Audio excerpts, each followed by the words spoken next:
मेरा देवर इतना हैंडसम था। उनको इस तरह देखकर मैं पागल सी हो गई थी। उनके वह डोले शोले मैंने पहली संगीत बार देखे थे।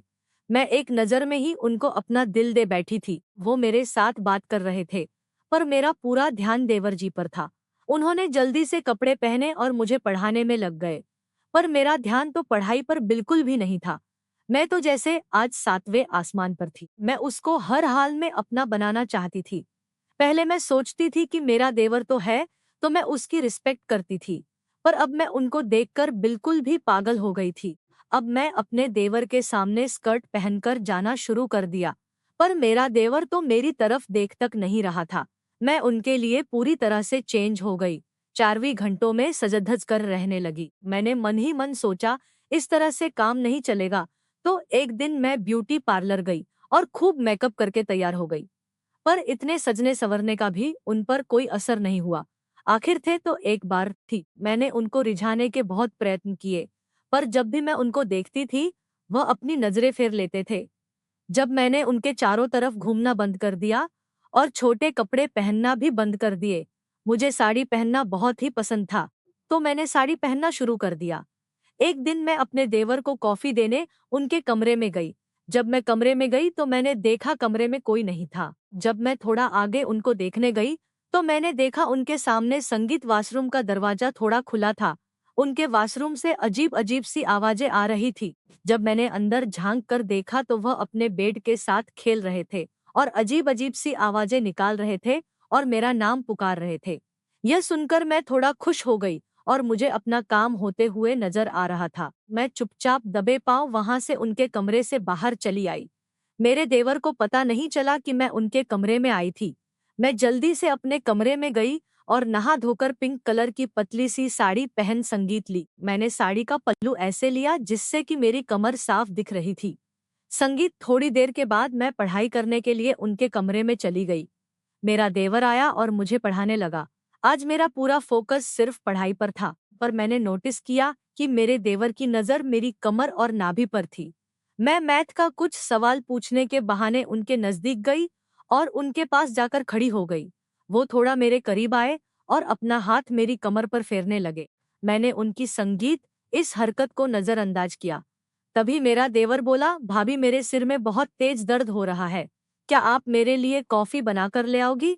मैं जल्दी से किचन में गई और कॉफी बनाकर ले आई। मैंने आवाज दी, बर जी आपकी कॉफी, पर उनको तो मेरी आवाज सुनाई ही नहीं दे रही थी, जैसे क्योंकि उनका पूरा ध्यान मेरी कमर पर था। कॉफी रखने के बहाने में उनके सामने थोड़ा झुक गई ताकि मेरे खरबूजों के दर्शन उनको हो जाए। मैंने डीप नेक ब्लाउज पहना हुआ था तो उनको दर्शन हो गए।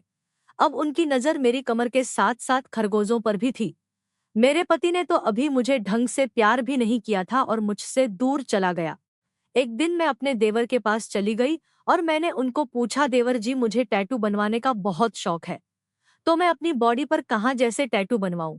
मेरी कन पूरी तरह से दिख रही थी। उन्होंने अपना हाथ मेरी कमर पर रखा और नाभि के चारों तरफ घुमाने लगे। संगीत उनकी इस चुन से मैं अपना होश खोती जा रही थी। मैंने उनका हाथ अपनी कमर से हटाया और भागकर अपने कमरे में चली संगीत गई। दूसरे दिन मैं उनके सामने सफेद रंग की साड़ी पहनकर चली गई। उस समय मेरा देवर सोफे पर बैठा था, तो मैं उनके बगल वाले सोफे पर बैठ गई और अनजान बनने का नाटक करने लगी कि वह समझ कि मुझे उनकी हरकतों के बारे में कुछ भी नहीं पता हो। वो मेरी कमर को एकटक देखे जा रहे थे। उसी बीच मैंने कहा, देवर जी आप क्या देख रहे हो? वो बोला, आपकी कमर। मैंने उनकी बात को अनसुना कर दिया। थोड़ी देर के बाद वह मेरे बहुत करीब आ गए और मेरा हाथ अपने हाथों में ले लिया। मैंने संगीत भी उनको कुछ नहीं कहा। अब वो मेरे बहुत ही करीब आ गए। उनकी सांसें मेरी सांसों से टकराने लगी। मैंने उनको बिल्कुल भी नहीं रोका। आखिर बहुत दिनों के बाद मुझे यह सब मौका मिला था। तभी वह बोला, भाभी आप पूछ रही थी कि टैटू कहाँ पर बनवाना है? उन्होंने मुझे अपनी तरफ खींचा और अपनी उंगली में नाभि के अंदर घुसा दी। आज मैं पूरी तरह से उनके आगोश में डूब जाना चाहती थी। मैंने उनके हाथ को पकड़ लिया। तभी उन्होंने बात को टालते हुए कहा, भाभी संगीत अगर आप टैटू नाभि के चारों तरफ बनवाओगी तो आपकी खूबसूरती की सभी तारीफ करेंगे। आज मैं पूरे संगीत तरीके से अपने देवर की हो जाना चाहती थी। अब मेरा खुद पर कंट्रोल करना नामुमकिन हो गया था। मैंने कसकर उनको गले से लगा दिया। उन्होंने मुझे अपनी गोद में उठाया और अपने कमरे में ले गए और हम दोनों ने एक दूसरे के साथ आपसी सहमति से प्यार किया। अब मैं अपने देवर से प्यार करने लगी थी, पर मेरे दिल में एक गिल्ट था संगीत कि मैंने अपने पति से बेवफाई की है। पर ऐसा कौन पति होता है जो अपनी नई नवेली बहू को घर पर अकेला छोड़कर जाता है। मुझे लगा संगीत कि मुझसे गलती हो गई है, जिस वजह से मैंने अपना देवर से दूरियां बना ली थी और मैंने अपना फाइनल ईयर भी काफी अच्छे नंबरों से पास कर लिया था। अब हद सी हो गई थी। मनोज को गए हुए पूरे 3 साल हो गए थे।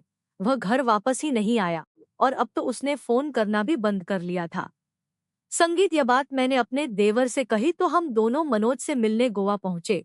मैं उनको सरप्राइज देना चाहती थी, पर मेरा सारा प्लान धरा का धरा रह गया क्योंकि वह वहां दूसरी लड़की के साथ था।